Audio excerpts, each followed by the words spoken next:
बिस्मिल्लाहिर्रहमानिर्रहीम। प्यारे बच्चों, आपने यकीनन एक्सरसाइज 3.2 के क्वेश्चन नंबर 1, 2 और 3 की खूब प्रैक्टिस कर ली होगी, जिसमें हमने देखा कि लॉगरिथम और एंटी लॉगरिथम की वैल्यूज़ को कैसे फाइंड किया जाता है। आज हम एक्सरसाइज 3.2 के रिमेनिंग क्वेश्चंस को सॉल्व करेंगे। तो शुरू करते हैं। इसमें बच्चों दो फॉर्म्स हैं। एक से तो आप बखूबी वाकिफ़ हैं, एक्सपोनेंशियल फॉर्म, जैसे 2⁻³ इज़ इक्वल टू 8। 2 को 3 टाइम्स मल्टीप्लाई करें तो 8 आता है ना। It is exponential form. 4⁻² is equal to 16। ये है एक्सपोनेंशियल फॉर्म। इस एक्सरसाइज में नहीं है हमारे लिए लॉगरिथमिक फॉर्म। इसको देखते हैं। इसकी पहचान कीजिएगा ज़रा। ये ऐसे है, log of 5 to the base 3 is equal to x, या कोई और वैल्यू। आपने देखा मैंने इसको कैसे रीड किया है, फिर देखिए। log of 9 to the base 2 is equal to y। जी हाँ बच्चों, हर लॉगरिथम की एक बेस होती है। बेस ऑफ लॉगरिथम जब हम लिखते हैं log ऑफ 25, तो इसकी भी एक बेस है। जब कहा जाता है log ऑफ 25 मालूम करें, तो इसकी भी एक बेस है, लिखी तो नहीं हुई।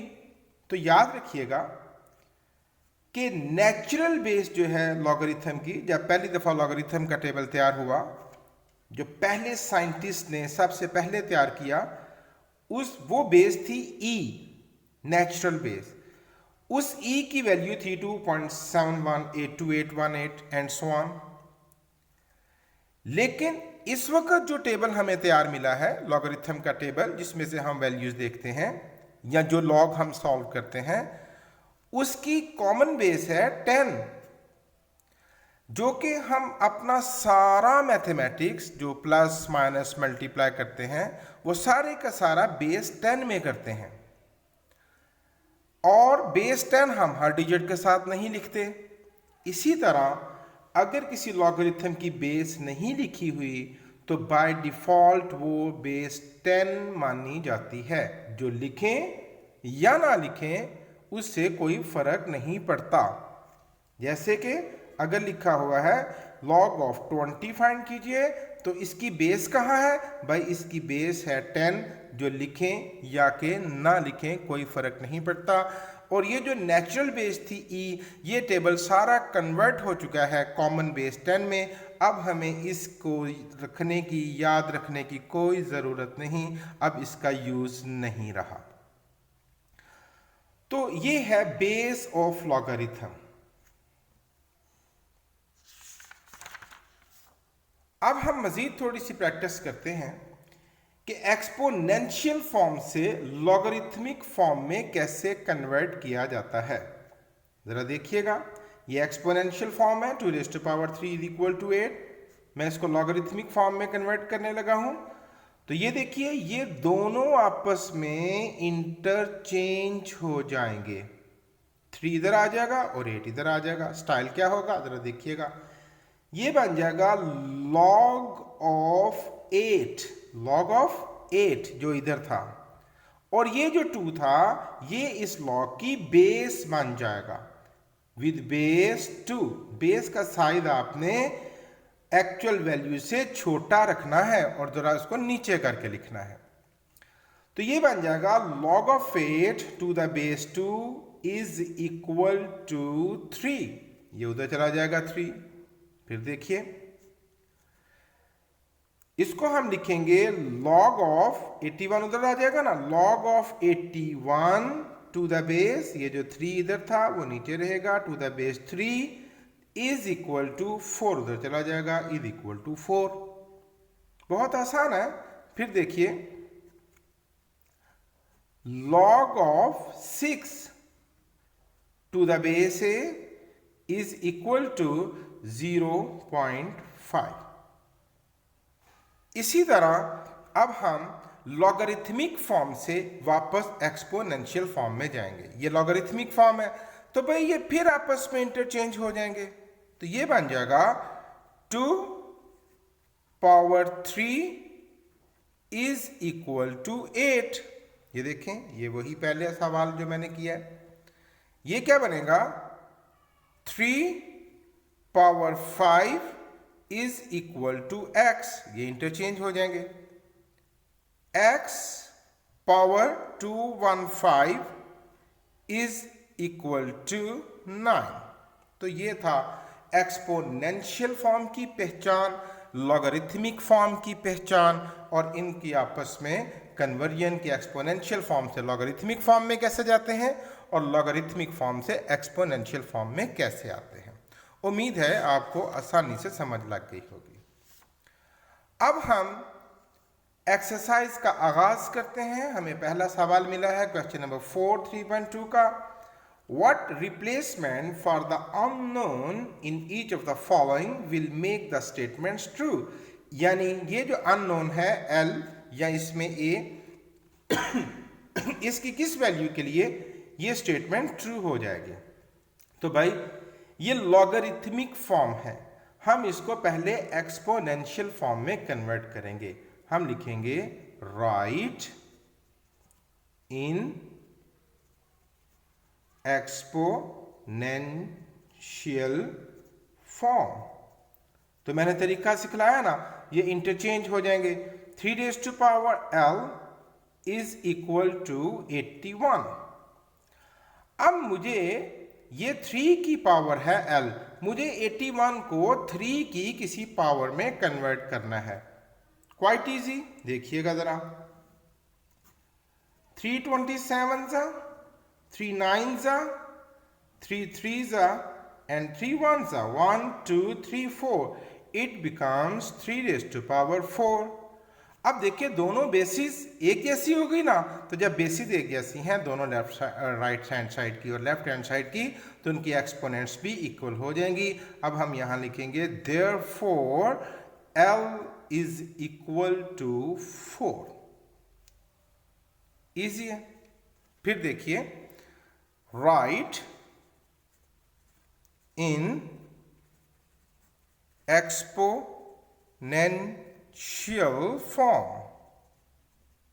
तो क्या बनेगा, a raise to power interchange होंगे 0.5 इज इक्वल टू 6। अब हम a को, ये जरा 0.5 को अगर आप रिमूव करें, इसको फ्रैक्शनल फॉर्म में करें तो पॉइंट रिमूव हो जाएगा, तो 5/10, 5 1s, 5 2s, 1/2। तो a की पावर बन जाएगी 1/2 इज इक्वल टू 6।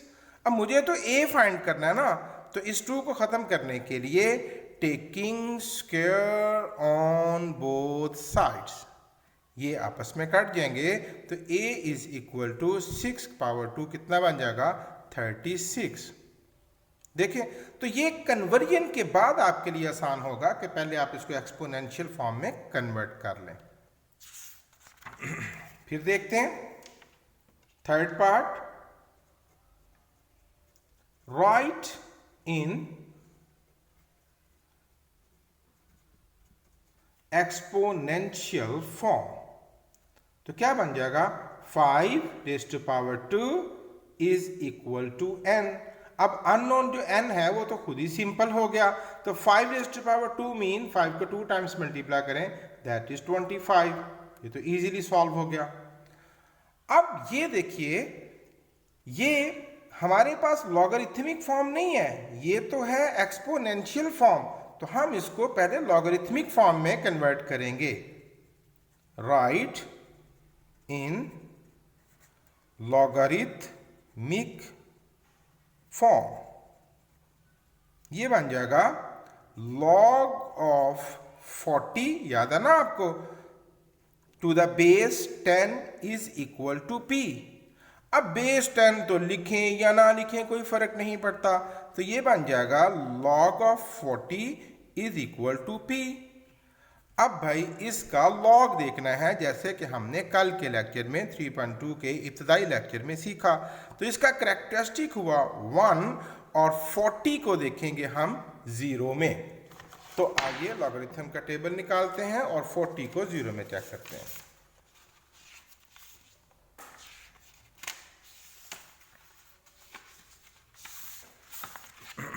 ये लॉगरिथम का टेबल 40 और 0, 6 0 2 1, 6 0 2 1, इट इज द आंसर। ये थी p की वैल्यू। Quite easy. अब हम जा रहे हैं क्वेश्चन नंबर 5 की तरफ। कहते हैं एवेल्युएट, इसकी वैल्यू फाइंड करनी है। तो हम इसकी वैल्यू को x लेट कर लेते हैं। Let log of 1/128 to the base 2। बच्चों इसको पढ़ने का तरीका नहीं भूलना, इसको ऐसे ही बोलना है, log of 1/128 to the base 2। Base बाद में बोलनी है, ओके। कि भाई इस सारे का आंसर लेट कर लेते हैं x। अब हम इसको एक्सपोनेंशियल फॉर्म में लिख लेते हैं। राइट इन एक्सपोनेंशियल फॉर्म, ये बन जाएगा 2 raise to power x is equal to 1/128। अब ये 2 है ना, इसको भी 2 की किसी पावर में कन्वर्ट कीजिए। 1 ओवर, अगर मैं 128 की फैक्टराइजेशन करूं, 2 6 जा, 2 4 जा, 2 32 जा, 2 16 जा, 2 8 जा, 2 4 जा, 2 2 जा एंड 2 1 जा। 1 2 3 4 5 6 एंड 7, 2 रेज़ टू पावर 7। अब इसको ऊपर लेके जाते हैं हम, 2 raise to power x, 2 raise to power +7, ऊपर जाके क्या बन जाएगा -7। अब बेसिस सेम है, देयरफॉर x की वैल्यू क्या ठहरी -7। Quite easy.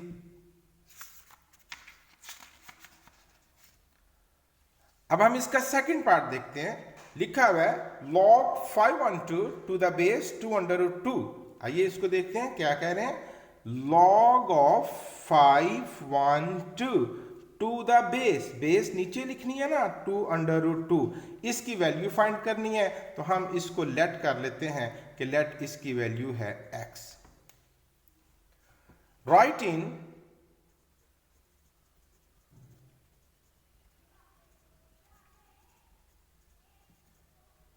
एक्सपोनेंशियल फॉर्म, ये बन जाएगा 2√2 power x is equal to 512। Okay, अब 2 इंटू 2 की पावर अंडर हटाऊं तो 1/2 होल पावर x, और 512 को अगर मैं फैक्टराइज कर लूं, 2 2 जा 4, 2 5 जा 10, 2 6 जा 12, 2 1 जा 2, 2 2 जा 4, 2 8 जा 16, 2 6 जा 12, 2 4 जा 8, 2 32 जा, 2 16 जा, 2 8 जा, 2 4 जा, 2 2 जा एंड 2 1 जा। 1 2 3 4 5 6 7 8 9, 2 रेज़ टू पावर 9। अब ये जो दोनों बेसिस सेम बेसिस मल्टीप्लाई कर रही हैं, तो आप जानते हैं कि जब सेम बेसिस मल्टीप्लाई करें तो उनकी पावर्स ऐड हो जाती हैं। तो ये बन जाएगा 2 raise to power 1 plus 1/2 whole power है हमारे पास x। अब यहां थोड़ा सा रफ वर्क कर लेते हैं इनको ऐड करने के लिए। 1 + 1/2, इसका ओवर 1 और दोनों का एलसीएम बन गया 2। 1 2 जा 2, 2 1 जा 2, 2 1 जा 2, 1 1 जा 1, ये बन गया 3/2। तो 2 की पावर बन गई 3/2 और मल्टीप्लाई बाय कौन सी पावर है हमारे पास x। Is equal to 2 raise to power 9। अब देखिए दोनों बेसिस सेम है ना, तो therefore 3/2 multiply by x is equal to 9। अब मुझे तो x फाइंड करना है, तो 3/2 उधर चला जाएगा, 9 और 3/2 उधर जाके इसका रेसिप्रोकल हो जाएगा 2/3। x इज इक्वल टू 3 3 ज़ा 9 एंड 3 2 ज़ा 6। ये वैल्यू ठहरी x की। अगर आपको ये थोड़ा सा कॉम्प्लिकेटेड लगे तो आप इसको रिवाइंड करके दोबारा से लेक्चर को ध्यान से आप सुन सकते हैं। It's quite easy. उसके बाद है question number 6, find the value of x from the following. ये वही सवाल जो हम कर रहे हैं। ये पहले हम इसको एक्सपोनेंशियल फॉर्म में कन्वर्ट करेंगे। राइट इन एक्सपोनेंशियल फॉर्म, तो इसको इंटरचेंज करेंगे। 2 raise to power 5 is equal to x। x खुद ही सिंपल हो गया, तो 2 रेज टू पावर 5, 2 को 5 टाइम्स मल्टीप्लाई करें तो ये बन जाता है 4 8 16 and 32। It's the answer. Right in exponential form 81 power x is equal to 9। तो मुझे बेसिस एक जैसी करनी है ना, तो क्या मैं 81 को 9 की पावर लिख सकता हूं? यस, 9 रेज टू पावर 2, 9 9 ज़ा 81 और पावर क्या है 7, x इज इक्वल टू 9। और यहां 9 की पावर कितनी है 1। बेसिस एक जैसी हो गई, तो therefore 2x is equal to 1। मुझे तो x फाइंड करना है, तो 2 उधर जाके डिवाइड करेगा, x is equal to 1/2। Quite easy. Third part, right इन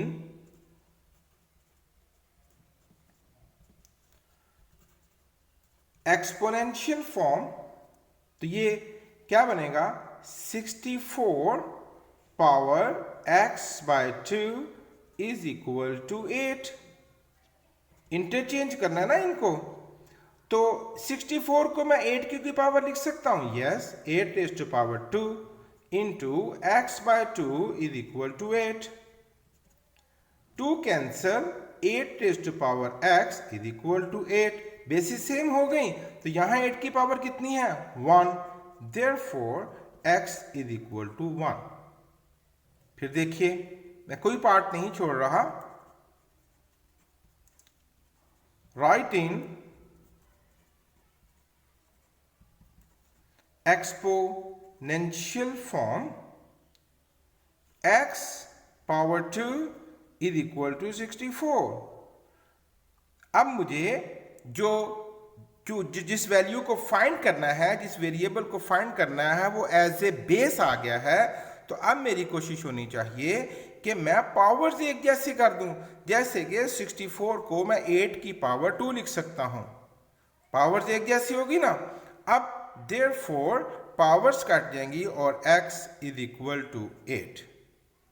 तो ये थी बच्चों एक्सरसाइज 3.2, जिसको मैंने बाय पार्ट्स सॉल्व कर दिया। इंशाल्लाह डेफिनेटली आपको समझ आ गई होगी। बहुत आसान एक्सरसाइज थी, जिसमें हमने सीखा एक्सपोनेंशियल फॉर्म में से लॉगरिथमिक फॉर्म में जाना और लॉगरिथमिक फॉर्म से एक्सपोनेंशियल फॉर्म में आने का तरीका। इसकी खूब प्रैक्टिस कीजिए। इंशाअल्लाह हमारा नेक्स्ट लेक्चर होगा exercise 3.3। Thank you very much.